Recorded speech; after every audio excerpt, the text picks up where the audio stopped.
In the patriarchal 15th century, 20-year-old Maria becomes the Duchess of Burgundy, succeeding the dukedom of her father. As the richest woman in the world, she's coveted by various powers, as whoever marries Maria will be granted great wealth and land. Due to the law that the ruler of Burgundy must be a man, Maria will soon be disinherited if she doesn't marry in these turbulent times. But just after being inaugurated as Duke, Maria makes a firm stand in front of the scheming gazes of her ministers. Viele wollen mich zur Frau, weil meinem Ehemann mein ganzer Reichtum zusteht. Ich werde das Herzogtum Burgund allein regieren und keinen von euch zum Mann nehmen. All the ministers are surprised and incredulous at the young woman's decision. One of them, Edmund, even grins loudly, for he is determined to marry the Duchess. Maria senses his ulterior motives, and she is reluctant to give away her father's achievements to an unscrupulous man. Thankfully, her stepmother loves her father and is willing to do what she can to help Maria defend Burgundy. However, it is the wealthy merchants of the Duchy of Burgundy who are the first to attack her. Burgundy levies a great deal of taxes to pay for its huge army. Now that the people refuse to pay, Burgundy can no longer continue to fight the French. Realizing the importance of the army, Maria immediately orders the merchants to be summoned to the court to explain why. The merchants have been bribed by the French to seek negotiations with Maria by refusing to pay taxes. The merchants accuse her father, Charles the Bold, of having levied too many war taxes in the past, causing them to suffer great losses. Their refusal to pay taxes now is also a way for them to be able to participate in the affairs of state. They forced Maria to sign a grand privilege, which required Maria to set up a senate for them to help her with political issues. In addition to controlling the judiciary and taxes, this senate could decide who Maria would marry. They were explicitly against her marrying the Archduke of Austria. They're not only trying to override Maria's power and even interface with her marriage. These people clearly had ulterior motives. Maria rejected their demands in the strongest possible terms. As Maria and her stepmother suspected, the merchants of Burgundy had been bribed by France. Louis XI, the King of France, was relieved to learn of the death of Charles the Bold. After all, the man who had fought against him for half his life had finally died at the hands of his soldiers, so now it was time for him to reclaim his fiefdom. In order to keep Burgundy out of Austria's hands, Louis decides to let his young son marry Maria first to gain the title and then easily reclaim Burgundy's lands. But there were two problems Louis now had to solve before he could realize this goal. The first is to put pressure on Maria so that she has no choice but to propose a marriage with France. Secondly, he had to assassinate Maximilian because he and Maria were already engaged to be married. So Louis bribed one of Charles the Bold's loyalists and ordered him to return to Ghent in Burgundy to turn the local gentry and merchants against Maria. They accused Maria of breaking Burgundy's laws by ruling as a woman and blackmailed her into a compromise. Maria was also annoyed by their irrationality. Du weißt, dein Vater mochte Maximilian von Habsburg.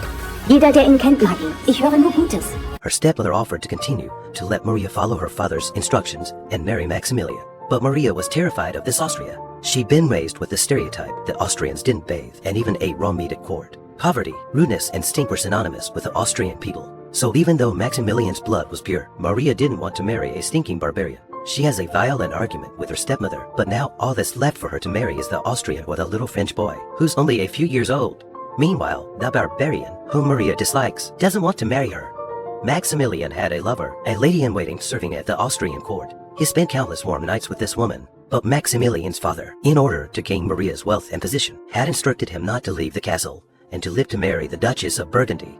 Apparently, Maximilian didn't take this seriously. In the middle of the night, just after leaving his lover's warm house, he sneaked through the long, dark pigsties to go hunting in the forest with his guard, Polheim. While waiting for the fog to lift and the sun to shine, Maximilian and Polheim talked about Maria of Burgundy. Maximilian envied Maria's father, who had been able to use his sword to open up new territories, for he thought his father had been a coward who had ceded his lands to invaders and offered his wife and daughters to appease the enemy. At dawn, they set out to hunt, but as soon as they entered the misty forest, Maximilian was attacked. A longsword pierced Maximilian's abdomen with a cold blast of air. Then men in black chased him in every direction. Luckily, Maximilian was able to break through and escape. He escaped by jumping off a cliff into a lake.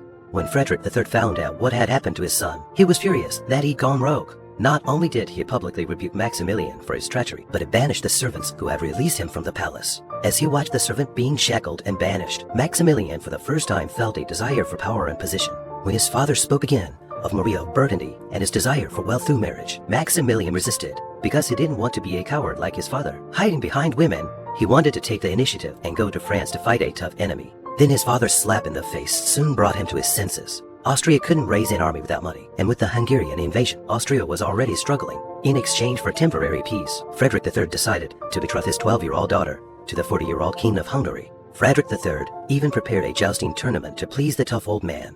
Maximilian stood in the pouring rain and let it roll over his armor. Like an immovable stone statue, he took his long bayonet and fought. As he could not bear the thought of his young sister marrying the 40-year-old king of Hungary, he decided to break the marriage. His opponent took all his blows and was unable to resist his fury and was knocked to the ground, never to rise again. Maximilian's remaining sanity prevented him from killing his opponent, but his cruel gaze on the stage seemed to pierce his shameless father. The king of Hungary loves to add fuel to the fire. Warum behandelte dann eure Tochter, als wäre sie zu verkaufen? Was wollt ihr für sie? Then he reached out with his left hand and cupped the little girl's chin and shook his head and said it was too cheap. His attitude ended the possibility of an Austrian-Hungarian alliance. The weak Frederick III was unable to resist and had to look to his son, so he approached Maximilian on the night of the duel. Es ist mein Wille, dass du Maria von Burgund zur Frau nimmst, bevor es ein anderer tut. Watching his angry son clenching his fists and expressing his displeasure, Frederick III tries to be a loving father to advise his confused son. He explains the Austrian dilemma to an easy-to-understand demonstration of fruits, and that the only way out of it is to build an army, but they can't afford to pay for such an important army.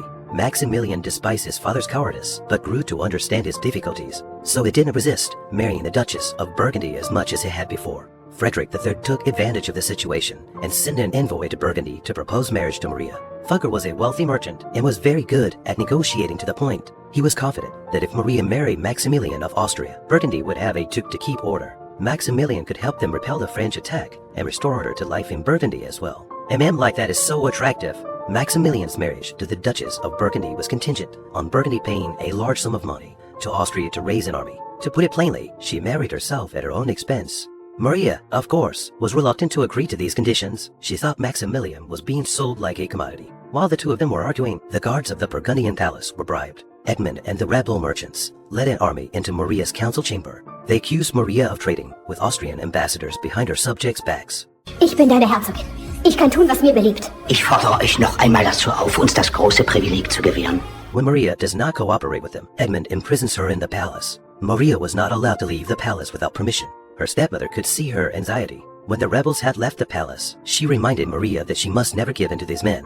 Her choice of France or Austria would have had very different results. The king of France was ambitious and only wanted to use her, and when he regained his fiefdom in Burgundy, he would discard Maria mercilessly. Maximilian braucht dich. Und auch du brauchst ihn dringend, denn wird dein Schwert sein. Eventually, under the guidance of her stepmother, Marie realized the difference between marrying a Frenchman and an Austrian. Forced to sign the Great Privilege Act, she wrote a letter to Maximilian. She summoned her personal maid, Johanna, and asked her to take the letter out of the palace and deliver it to Maximilian. True to her master's wishes, Johanna managed to break out of the castle without being watched and made her way to Vienna, Austria, where she met Maximilian. As soon as Johanna was sure of the man's identity, she went up to him and smelled him. Badet ihr? Wie oft? Esst ihr rohes Fleisch? Könnt ihr lesen? Schreiben? Rechnen? Ja. After the above questions were answered to her satisfaction, she discreetly handed over Maria's letter. In this short letter, Maria explained her current predicament and hoped for Maximilian's help. But what pleased Maximilian even more was Maria's quote from Epicurus, which happened to be one of his favorites. The surprise of a spiritual connection struck him, and after looking at Maria's beautiful face in the portrait, Maximilian was attracted to her. So he wrote Maria a reply in the night. Maria, durchlauchtigste Prinzessin von Burgund und Luxemburg. Ihr schreibt von unseren Plänen, dass Gott über sie lacht. Vielleicht aber sind unsere Pläne alles, was wir besitzen. Wie Bilder, die wir voneinander haben. Looking at the sincerity of his letter, her stepmother remarked how much you two looked alike.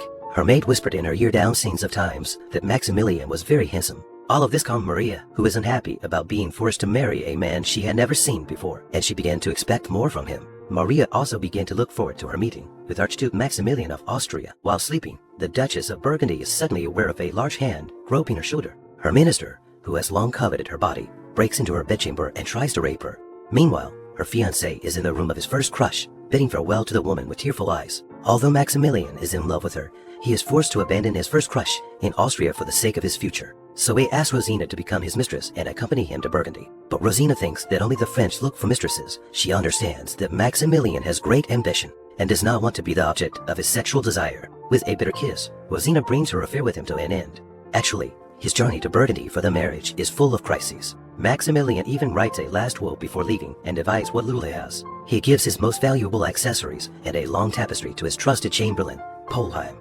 Then Maximilian set out on horseback to marry Maria of Burgundy. His country is so poor that even he, as Archduke of Austria, does not have enough food to eat. When he camps halfway across the country, all they can eat is crusty bread. Also, due to the poor medical technology that could not protect them from the miasma, the general gives Maximilian an amulet of a slain soldier to pray for his safe passage through the miasma forest. Maximilian wonders if the amulet still works when its owner has been killed. After thanking him for his kindness, he grabs his sword and heads for the river to explore the area, accompanied by his guard. Polheim, as the Archduke's only friend, followed the Emperor's advice and reassured Maximilian that if he married Maria of Burgundy, he could take her money and raise an army. What an honor it would be to expel the Hungarian soldiers from Austrian soil forever without having to do it himself. But Maximilian, feeling more and more stifled and powerless, did not want to hear this and got up to leave. As he went deeper into the forest, the sky became darker and darker. A cross hanging in the distance forced him to stop. Cautiously observing his surroundings, Maximilian ventured forward to get a glimpse of the cross. Instead, he stepped into the swamp, where the black water immediately flooded his waist and instantly spread to his neck. Looking at the skeletons floating on the surface of the swamp, he screamed as he struggled for his life. As he was sinking deeper and deeper into the swamp, Polheim came and pulled him out of the swamp of corpses. Ist es die Pest? Halt dich fern von mir. Polheim knocked him out and took him back to the barracks to keep him from running around with a potentially infected disease. For several days, Maximilian was feverish and fell into a blood-fogged dream. When he opened his eyes to escape the nightmare, he saw his best friend first. Then, in a haze, he saw doctors wearing gas masks. The doctors in Cologne could only consider Maximilian a victim of the Black Death and then see if he would develop the disease and be punished by the plague in the next 7 days. The doctors also treated Maximilian with traditional bloodletting. While his life was in doubt, spies hidden in Burgundy brought to Burgundian ministers to inform the King of France about the marriage of Burgundy and Austria. To punish Maria for her disobedience, Louis XI refused the envoy's request to return the remains of Charles the Bold. He also forced the Burgundian ministers to kneel in submission to him.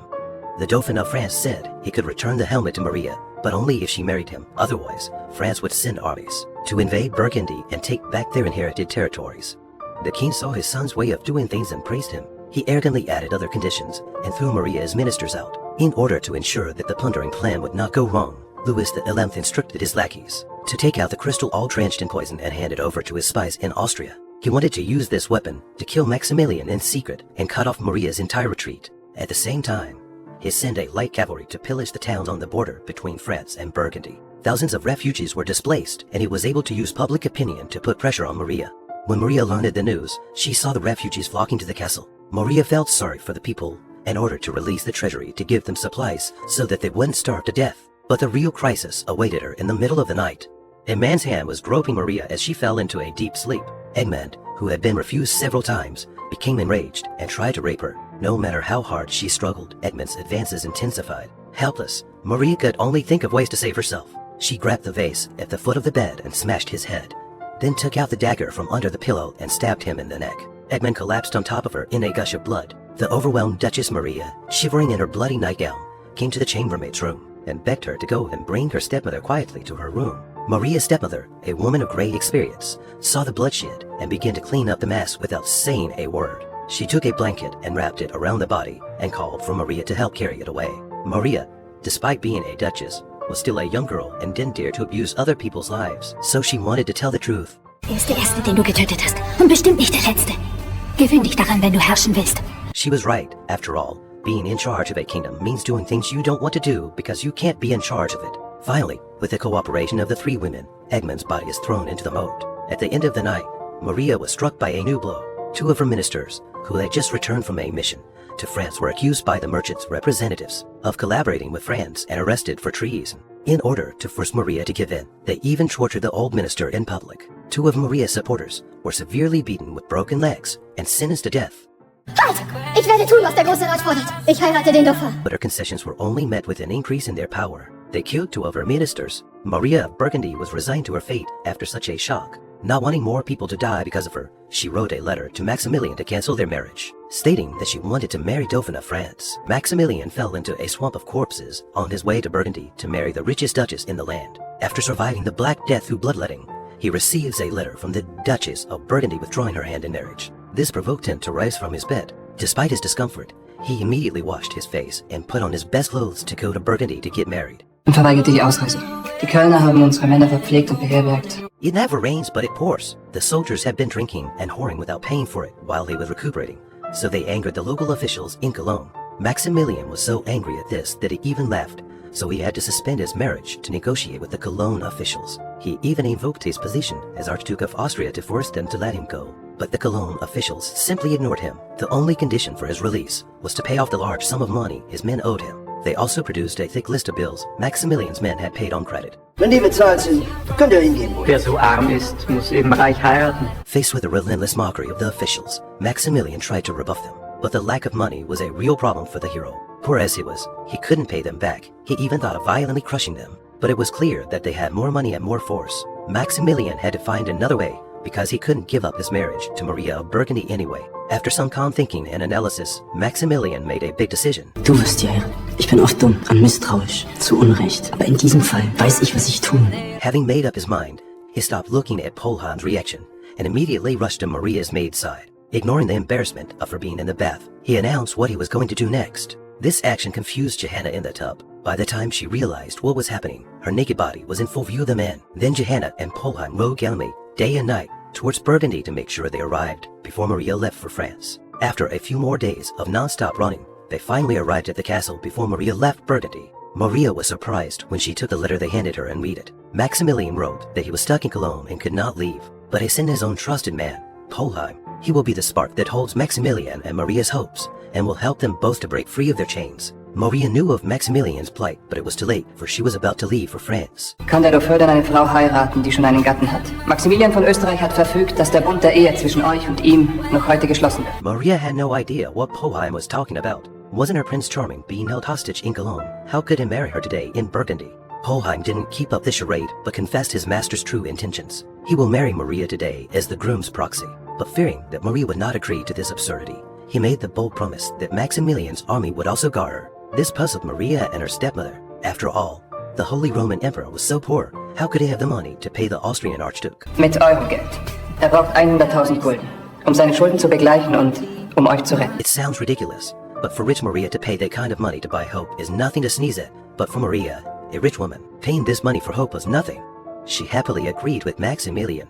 Immediately afterward, she and Polheim went to the cathedral in Burgundy and were married in the presence of God. At the end of the ceremony, the nobles arrived in a hurry. The two sides immediately became hostile. Faced with the aggressive Burgundian nobles, Polheim drew his sword and cut the hand of the one who shouted the most into two. A beggar can never be bankrupt. Polheim scares off the nobles with this horrible fight. Maria and her party were safe for the time.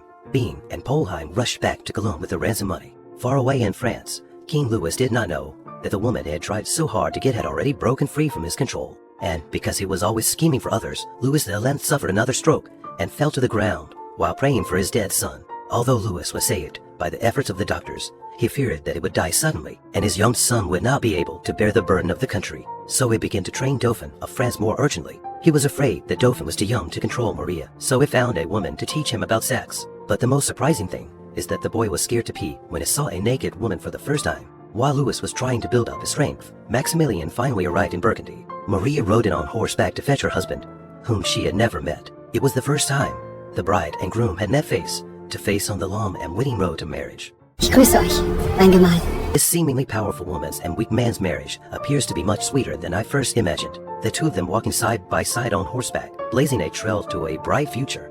It is my reason that leads me here, and your wisdom is to choose me. That's how they both define their marriage. I wonder if that definition might one day soon become we're together because we love each other. Maria asks her newlywed husband for a kiss, but it pushes her away and heads straight for the door. Down scenes of people look the virile Duke's body up and down before they even hear the moans of the newlyweds. Wenn ihr genug gesehen habt, raus! After seeing his wild behavior, his mother-in-law smiles shyly and decides to give the young couple some private time. This Archduke of Austria will change the image of the barbarian he had a few hours ago in the eyes of the Burgundians by his unusual behavior. After all, he had shocked his bride by eating meat with his hands, which attracted a lot of stares from the other courtiers. So as not to make her new husband a laughingstock, Maria immediately handed him a fork. Maximilian simply took it and put it aside, saying that in his homeland, a fork is used to aerate a lawn. Observing her husband's vulgar behavior at his first public feast after he had become the Duke of Burgundy, Maria was embarrassed. It wasn't until her stepmother made fun of her that her skin was sure to be covered in grease from his touch by the end of the night that she left. Meanwhile, Maximilian, sensing the stifling atmosphere at the feast, suddenly stood up and made a speech. As a pro-Archduke, people say he must have married the Duchess of Burgundy to plunder Burgundy. Ich bin bereit, für euch mein Blut zu verlieren. Ich werde Frankreich entgegen, tapfer, stark und entschlossen. His speech struck a chord with his new wife, Maria. Looking at this handsome and powerful man, she thought of her father, Charles the Bold, who had been as resolute and protective as he was. Impressed by the new Duke, everyone stood up and raised their glasses to celebrate their marriage. The hustle and bustle of the party faded, leaving the newlyweds with only the shyness of their first night together. Maria made a dominant declaration of her sovereignty and then removed her nightgown. In contrast to his wife's openness, Maximilian's behavior was strange. He pushed her away from him and headed straight for the door, suppressing his burning desire. He opened the door and shouted at the audience to keep them away from the show. Maria's stepmother left with a smile of satisfaction at her son-in-law's masculine body. After the annoying nuisances are gone, the newlyweds' room is filled with intimate interactions. At the end of the lovemaking session, Maximilian and Maria had their first heart-to-heart talk about how to run a good marriage and a good family. Both of them were not happy in their original families, so they were filled with fear and awe about the future. Maria is also a woman who takes things as they come, and she gently reassures Maximilian that it's okay if you don't know how to run a marriage. You just need to do the opposite of screwing it up. Maximilian was empowered by his wife's optimism. What a true warrior she is to have so much energy when she grew up in a patriarchal court. Knowing his wife's expectations of the child, Maximilian played his part as well. Wenn du dafür Zeit findest, wir werden viele Kinder haben. After dawn, Maria's stepmother made a point of asking for gossip and even asked how her husband had behaved last night. Looking at her daughter's slightly shy expression, she knew that Maria and Maximilian were getting along well. That day, Maximilian woke up without his loving wife by his side. After stretching, he saw Maria wiping her sweaty body with the help of the ladies in waiting. Maximilian's attention was drawn to this peculiarity, but his peace of mind did not last long because his father in Austria, the Holy Roman Emperor, sent rich merchants to ask for money. Hungary and Austria were at work in, so they needed a lot of money for the war. Maria heard this reason and thought it was ridiculous. Of course, she didn't want to pay for Austria's war. Maximilian was in a dilemma. After a few seconds of careful thought, he first consulted with Fugger, a wealthy merchant, about the cost of hiring 10,000 mercenaries. After realizing the difference between having his own weapons, he offered to continue the loan with Fugger and use it to fight the French invasion of Burgundy. A businessman never makes a deal without a profit. Since his father, Frederick III, was already heavily indebted, Fugger was unwilling to lend Maximilian any more money unless he could provide valuable collateral.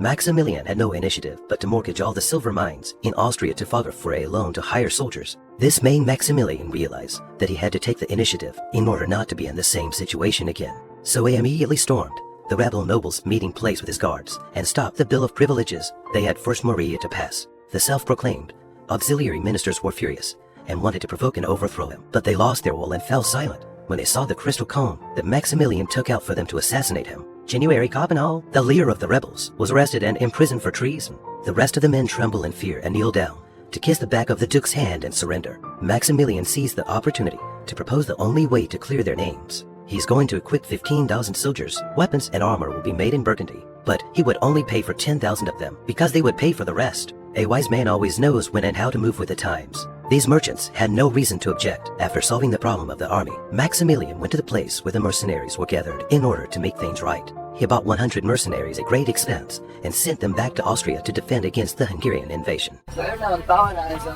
gegen Frankreichs Ritter? Ich werde Vater. Du weißt es. Ich kann rechnen. Ich will keine Menses. He's going to do everything he can to protect his family. At night, during their intimate moments, Maria asks her husband how he found out about her pregnancy. Listening to Maximilian tell her how her body had changed over the past few days, she felt a sense of happiness. It's a wonderful thing to be married to the right man. Mütter hauchen ihre Leben im Kindbett aus. Deswegen wagt es keiner. Der Vater muss hoffen, dass doch alles gut wird. Ich liebe euch. Beide. The power of gentleness can withstand all the trials of the world. She is willing to bear children for her lover. Nourished by sweet love, they welcome their first child. Maria, as Duchess of Burgundy, had to confess her sins to God during the birth and wash them away by washing her soul in order to have a safe and smooth delivery. After a long wait and a long labor, their first son Philip was born. The couple's hearts were filled with a sense of fulfillment as they looked at their strong and healthy baby. Voller Liebe für unseren Philipp. The moment they smiled at each other, Maximilian burst into tears. Meanwhile, the French conspiracy began again. They were spreading the rumor that Maria had given birth to a daughter. Maria and Maximilian's rule was challenged. To regain the trust of the people, Maximilian invited them all to the church for Philip's baptism. But the rebellious aristocrats, in the middle of the crowd, gave a small smile of amusement. The much-anticipated day was fast approaching. Maria, Maximilian, and the rest of the group were baptized with their little ones. With a bishop's blessing, after all the liturgical procedures were completed, Maria took Philip in her hands and held him up high to show the organ that proves his sex. Oder ist das ein Thronfolger? Euer Thronfolger, mein Sohn, Herzog Philipp. With the blessing of all the ministers and people, Maria walked in front with little Philip in her arms. Maximilian walked behind her to keep his wife and son safe. Suddenly, a knife came out of the crowd. By the time the guards reacted, Maximilian had already been stabbed. While everyone was frouncing, the murderer escaped from the crowd. Maximilian fell into a deep coma. Fortunately, the stabbing was blocked by his ribs, so Maximilian's life was not jeopardized. Under Maria's care, Maximilian gradually came to his senses. It seemed that every trial and tribulation deepened their love for each other. just when they were getting along with each other. King Louis of France was in bad luck when he learned that his subordinates failed to assassinate Maximilian, and Maximilian was still alive. Louis's blood pressure rose wildly, and he suffered a triple stroke and died of anger. The Dauphin looked at the chaos and knew he had to take on the responsibility of ruling the country. So he took up the task in his young body and led a cavalry regiment into Burgundy. The old, sickly peasants were no match for the cavalry, but Maximilian couldn't back down. He had to take the bull by the horns and protect his family and his subjects. Luckily, the Austrian general supported the defeated Burgundian soldiers with 1,000 men on their way out. Ich bin einer von euch, ein Mann, der zu Fuß kämpft. Gegen Frankreich, die mein Land haben wollen. Euer Land! Wir werden all diese Ritter vom Hohen Haus runterholen! With his passionate speech, all the soldiers were mobilized. Maximilian promises a reward of 5 gold coins for every man who kills more enemies than him. The battle was about to begin, and the Burgundian soldiers were highly motivated. Both peasants and mercenaries are inspired by the sound of the charge. Maria, who had stayed behind in the palace, prayed to God that her beloved would return in triumph. The rising sun brought hope, and Maria had a dream that her Prince Charming had returned from the brutal battlefield in the light of day. It wasn't until Maximilian came to her side and pressed his forehead against hers that she felt any real sense of reality. Absence makes the heart grow fonder. The separation between life and death brought their love to its peak, and the passion that had been building up for so long poured out that no amount of reason could suppress it. Ich bin wieder schwanger. Ich weiß. Du zählst die Tage. So schwer ist das nicht. 10 months later, their daughter Margaret of Austria was born. Maximilian and Maria lived happily ever after. Maria also had time for her hobbies, such as horseback riding and hunting. In the spring of 1482, they took their son and daughter on a hunting trip. Maria, who loved to ride, took up falconry. Then Maria and Maximilian galloped on horseback in the spring sunshine, as evenly matched in their love for each other as they were for each other. Suddenly there was a scream. Maria was thrown off her horse and her back was broken by the horse's stomping. As his wife lay on the ground, Maximilian watched anxiously, powerless. One night, Maria called out to Maximilian on her deathbed. Das Leben ist nicht ans Ei. Bekomm es bloß geliehen. Was soll ich nur tun? In the year 1482, Maria was 25 years old and Maximilian was 23. During the long years that followed, Maximilian took a new wife, but he was never again as happily and sweetly in love as he was now. Maria and Maximilian's grandson, Charles V, would later become the dominant power in Europe. The hardworking Maximilian also became the Holy Roman Emperor and led the House of Habsburg into prosperity.